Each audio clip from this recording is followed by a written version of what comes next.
The Diary of Fate. Fate plays no favorites. It could happen to you.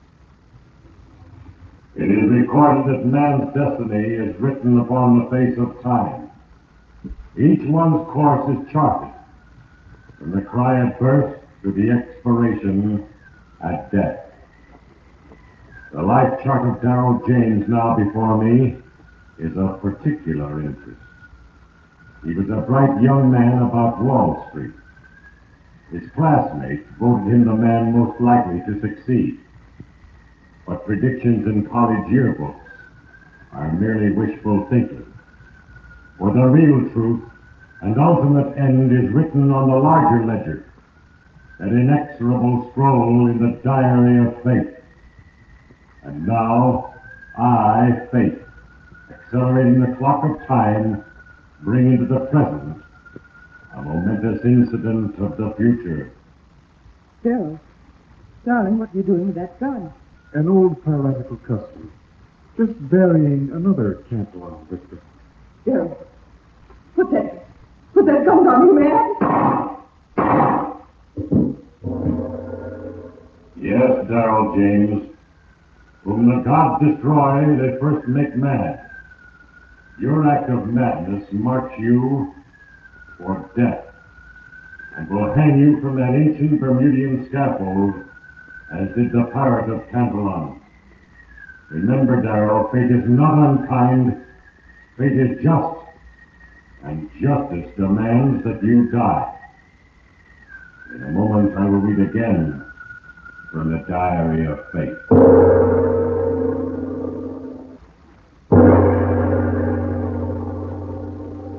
In the life of Darrell James, an ultimate decision for evil was made.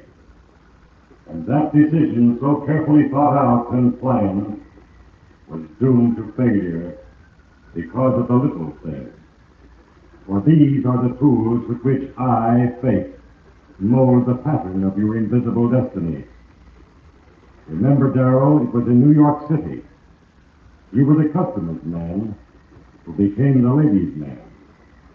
You married Felicia Cantillon, whose social position and great wealth were her only compensation for a plain face and advanced middle age. Later, after a few years of living the comfortable life of a well-kept husband, you discovered Patty Daniels, a beautiful model. And this momentous night is another in the long list of weekly rendezvous. In one of those typical side street restaurants in Midtown New York, she waits for you. Good evening, Miss Patty. Are you alone tonight? I think I've been stood up. Would you order none with that? No, Charles, I'll just nurse this cocktail along for a while longer. Very well, madam. Hello, darling. Oh. I'm sorry to be late. You mind if I sit down? Oh, now look what you've done. You've spilled my cocktail all over my dress. Oh, Charles, how about a cloth to dry off Miss Patty's dress? Oh, don't bother. Just order me another drink and make it a good one. For after tonight, I'm leaving this town and you for good. Now, Patty, let's not go through that again. I tell you, I'll talk to Felicia tomorrow morning. That's a couple of hours too late. After tonight, I'm finished. I get claustrophobia living in a marital triangle. But, Patty, you've got to give me time. Time? You said that 6 months ago. I know, but, well, I just can't walk out on her. You mean you just can't walk out on her money? What money? The Cantillon millions doled out in monthly allowances? I promise you I'll tell her in the morning. No, Darrell. It's been mañana once too often. Look, Patty, I gave you my word. I don't trust her. She'll bribe you to come back. It's over between us. I tell you, it's all over. The last time you said that, she came up suddenly with a 60-foot yacht. Please, Patty. What do you want me to do? I want you to phone her. Phone her? Why? Got to know tonight. What's come over you, Patty? You've never been so difficult before. Got an offer, a good offer, to go to California. I'm going if you don't phone her. I see. Okay, let's have dinner and then put the call through. Now. But there's no phone here. Telephone, did you say, Mr. James? Here's an instrument, sir. Just plug the cord is behind it. Well, how convenient. Thank you, Charles. Shall I dial the number for you, Darrell? You're sure enjoying this, aren't you?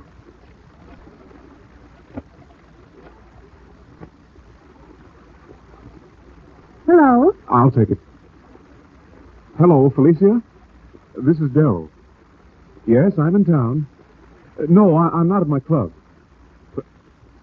What's that? When? Leaving in the morning.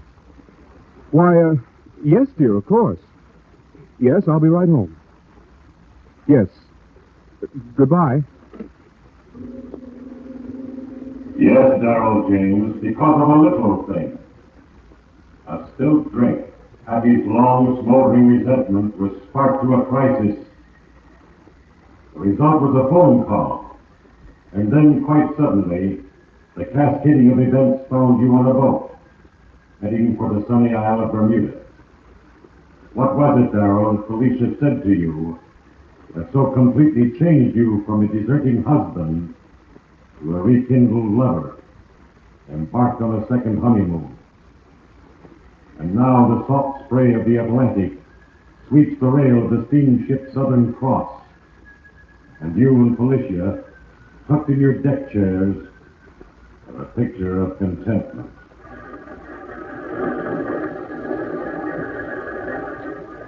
Oh, my. Oh, that was a big wave. Oh, darling, I dropped my purse. Will you pick it up, dear? Allow me, madam. I have it.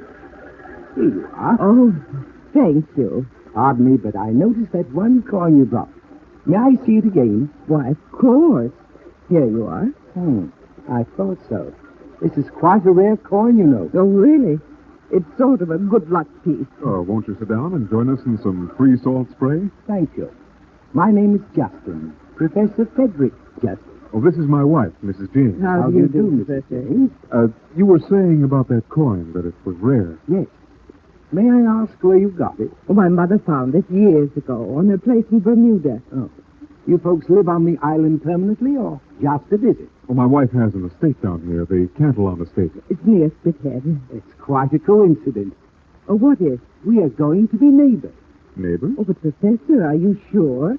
Sir Howard Waddingham's is the only estate near ours. I'm going as guest of Sir Howard. That is, in the capacity of, shall we say, an employee. Doing what? Tracing his genealogical chart. You see, I'm a sort of an authority on Caribbean law. Oh, that's interesting. There must be lots of treasure stacked away somewhere among these islands. Stands to reason. Most of it is undersea, I believe. Someday the lost records of these buccaneers will be found, and then you'll see the biggest treasure hunt since the gold rush of 49. Oh, really? Why, even the Cantillon estate was once the hideout of Fritz, pirate of Cantillon. Oh, there was such a character. Yes, that's why I was so interested in that coin. Mr. Darrell James. Mr. Darrell James. Mr. Darrell James. The steward's paging you, dear. Oh, Steward, right here. Mr. Darrell James. Yes. Cablegram. Thank you. Something wrong, dear? No, it's from Winthrop, my stockbroker. Winthrop? How did he know you were aboard the Southern Cross? I don't know, dear. If you'll excuse me, Professor, I've got to take care of this matter immediately. Yes, Darrell. You were almost getting to believe in this second honeymoon. New faces, new scenes, and ocean voyage. But a cablegram brought you back to reality. To a conspiracy of murder planned the night before your boat sailed from New York. And your co-conspirator, knowing that vacillating mind of yours, decided to keep it primed. And so when the steamship Southern Cross tied up in the port of Hamilton, Bermuda, your mind was busily working on a plan. Well, folks, we've landed and the situation is well in hand, to quote a phrase. Oh, this island hasn't changed a mite in all these years. Professor, would you mind giving Mrs. James a lift to Cantillon? But why, dear? Aren't you coming? Well, it looks like clearing these customs is going to take a long time. Glad to have your company, Mrs. James. Haven't ridden in a carriage since I was abroad. But I warn you, I'm an encyclopedia on Bermuda. That's an inducement, Professor. I'll see you at Cantillon, Darrell, dear. I'll be there as soon as I clear. See you later, Professor.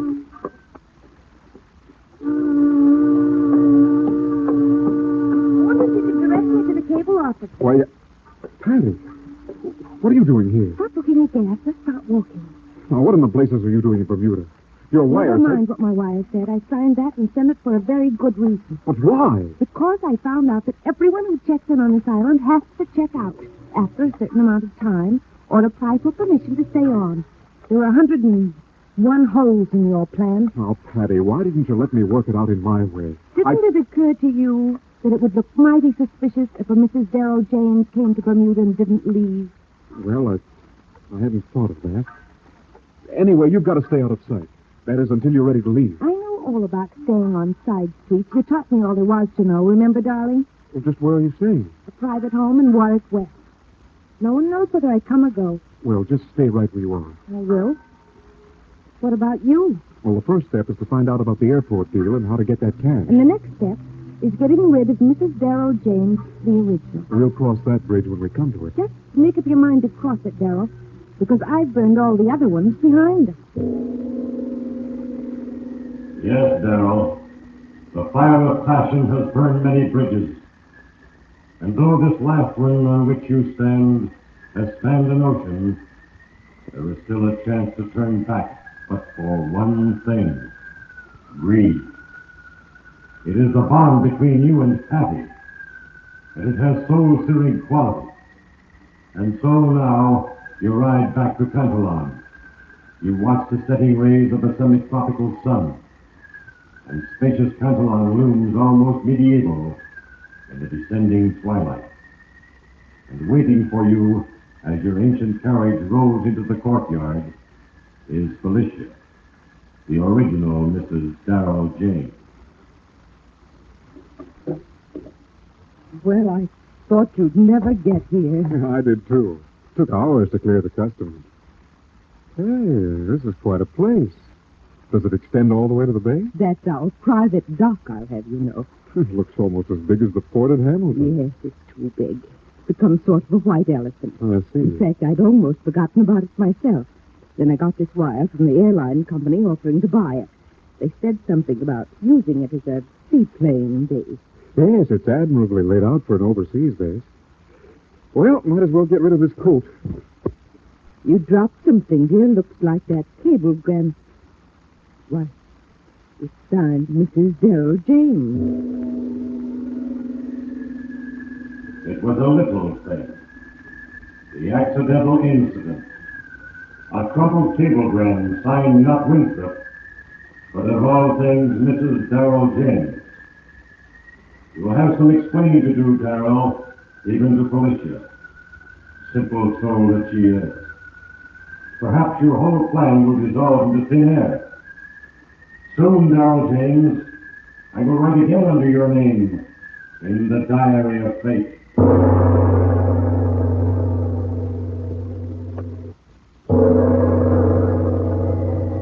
Yes, Darrell James, it was a little thing. The unsuspected, unpredictable little thing. A crumpled cablegram that fluttered to the floor at Pantalon. But that insignificant occurrence revealed a name not of Winthrop, but of all names, Mrs. Darrell James. Perhaps the bridge of dreams on which you stand, Darrell, is now burning right to the ground. At any rate, you have an answer. And now Felicia at the dinner table is hearing it. All I can say, dear, is that I think it's a prank. You said it was from Winthrop. I did? Darling, this wire I got at the cable office. The one from Winthrop I threw away.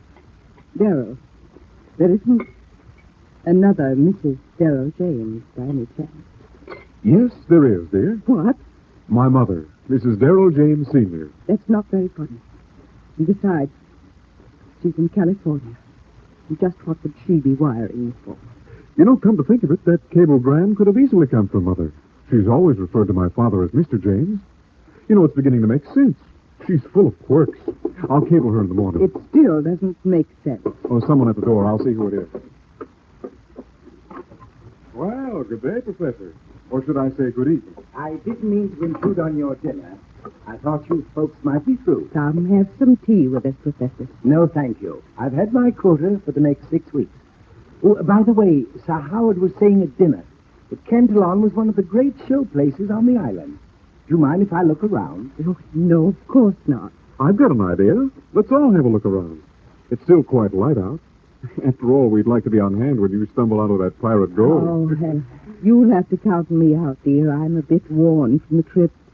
Just the fireplace and the sound of the sea, and I'll be content. You heard the lady, Professor. It looks like we'll have to handle this treasure hunt ourselves. Stone water tanks, they're level with the ground. I thought water tanks were something built up high.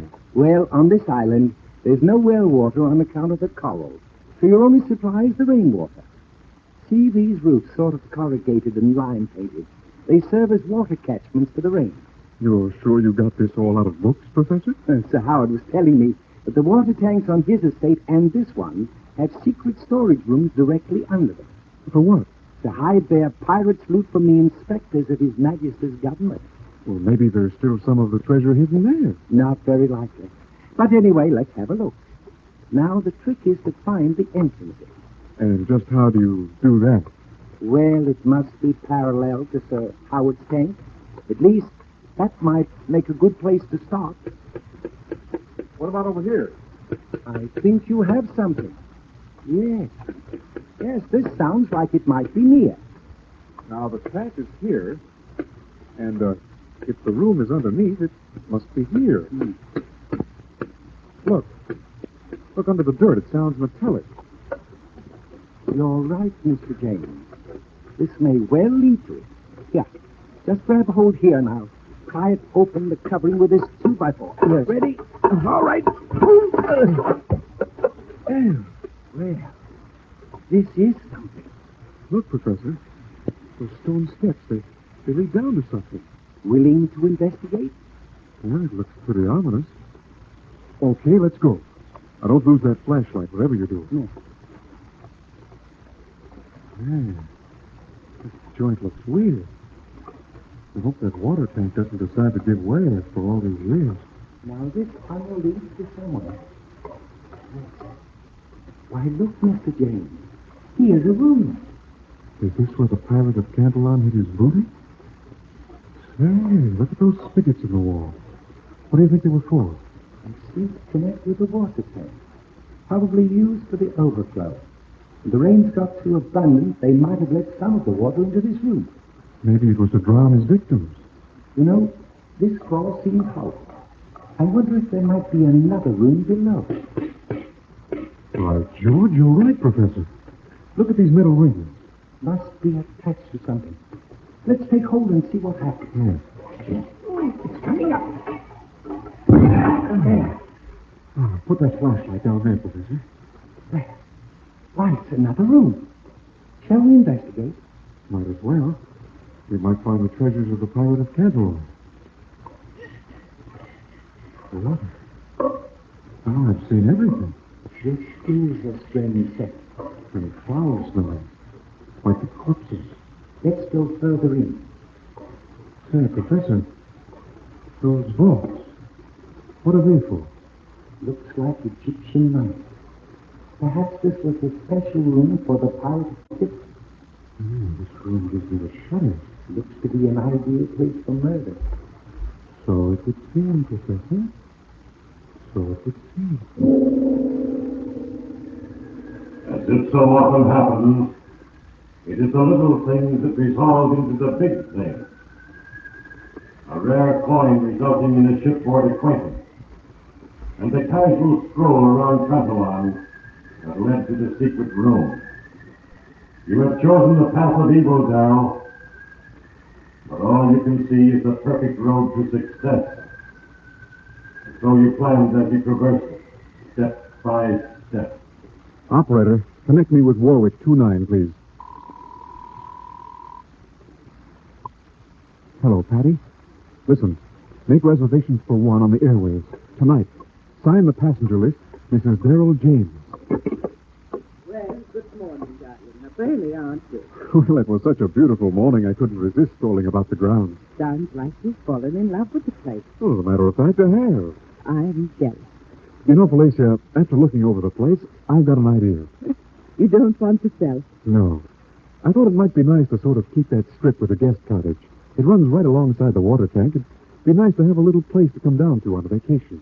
But Would the airline company object to cutting off part of the estate? No, not at all. I talked to Driscoll and said that we'd make an adjustment in the price. It's only a matter of some $7,000. And what did he say? Well, oddly enough, they were going to build a wall right about there, so they wanted to close off Sir Howard's property. Now all they have to do is move it so many feet west and have it close off our property. Why, I think that's wonderful, dear. Then we can stay down here for a while. That's just what I was thinking. Now come along. The sun's up, and I want to show you the pirate's den that the professor and I discovered. My word, Darrell, you haven't shown this much enthusiasm since we eloped. Oh, the second honeymoon is going to my head. Come along. You know, the professor is really a whiz. He's never been here before, but by reading and researching, he knows more about this country than most of the natives. So this is where you were last night. Mm-hmm. Now watch this. I pick up these iron doors, and presto, it opens. Wow. Why, this is unbelievable. Watch your step. Here's room 1. There's another room? The room below, that's where the pirate hid his booty. Below here? Oh, I don't feel like coming down here. Air is so foul. Oh, you've got to see it. This place scares me. Now, follow me down. Here, hold my hand. Oh. Here we are. Do you see those vaults there? Yes. Well, that, darling, is where the pirate of Canton buried his treasures and his victims. Yes. What are you doing that time? An old piratical custom, dear. Just burying another Canton victim. Yes. Don't put that gun at me. You're mad. And now we'll find you a nice casket. There you are.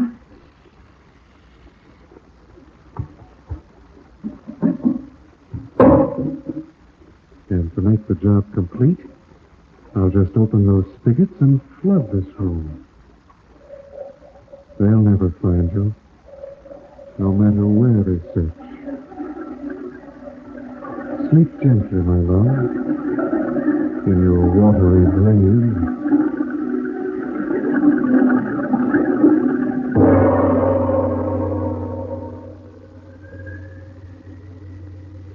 As the water reached the top of the dungeon room, you shut off the spigots. The large false metal floor was put back in place. You busied yourself shoveling it over with dirt to make the setting perfect. Once again in the open air, you fitted the flat metal door securely in place, covered it, and walked slowly away without even a passing glance of contrition. But the crime has been recorded on the infinite scroll, and soon I, Fate, will record the final entry under your name in the diary of fate.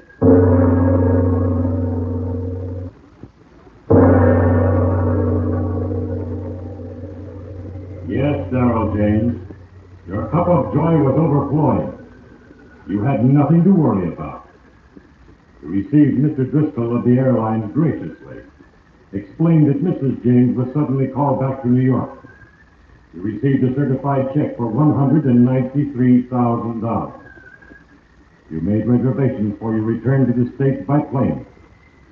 Late that evening, as you start up the ramp toward the loading zone of the airlines, someone stops you. Mr. James? Mr. Darrell James? Yes? I'm from police headquarters. You wanted to identify a body. The body? I don't know what you're talking about. Your wife. You found her? Sure. It's all over the front page of the papers. I never thought you'd find her. Well, it took a bit of searching. Look, I'm not the man you want. You're her husband, aren't you? Yes, but I'm not responsible for her death. It was another party. A woman who planned it. A what? It was, eh? Sounds interesting. Tell me more. The murder was Patty's idea. You say the murder was Patty's idea? And who was Patty? Patty Daniels. She was jealous of my wife. Go on. She knew about the secret room below the water tank. She got my wife to go down there and then shot her. Shot her? Shot Mrs. James? Yes.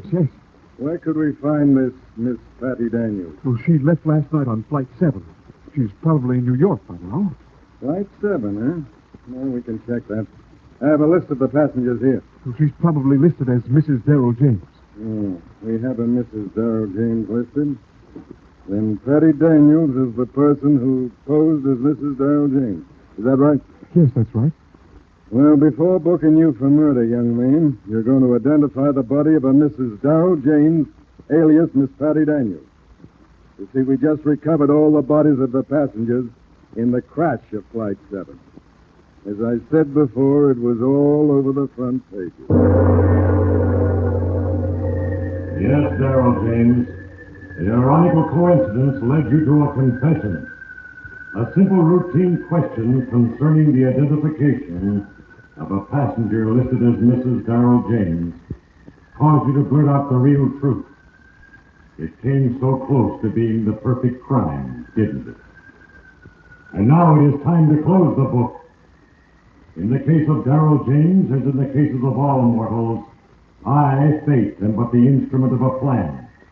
And the countless little things that happen are the tools with which I work. Darrell James made a decision for evil.